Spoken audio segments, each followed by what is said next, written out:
SC ST available స్కూళ్లు 2023-24 మరియు 25 బకాయిలు 154 కోట్లను విడుదల చేయాలి అని గురువారం నాడు సోషల్ వెల్ఫేర్ డీడీ అఖిలేష్ రెడ్డికి విద్యార్థుల తల్లిదండ్రులు దళిత గిరిజనుల సంఘాల నాయకులతో కలిసి వినతిపత్రం అందించారు.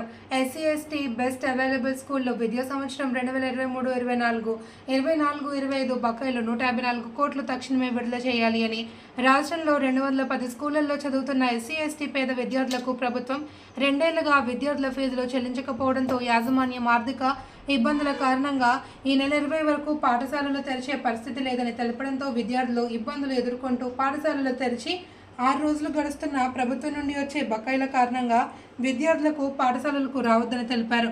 కావున ప్రభుత్వం నుంచి రావాల్సిన బకాయిలు 154 కోట్లు వెంటనే చెల్లించవలసిందిగా కోరారు. ఈ కార్యక్రమంలో గిరిజన ప్రత్యేక సంఘం ఉమ్మడి మెదక్ జిల్లా అధ్యక్షులు Jaipal Naik, SC ST vigilance committee monitoring member Pambala Durgaprasad, విద్యార్థుల తల్లిదండ్రులు రవీందర్ నాయక్, పద్మ, మంజుల, లక్ష్మణ్, సంతోష్, బాబ్లర్, శ్రీనివాస్, సురేష్, మమత తదితరులు పాల్గొన్నారు.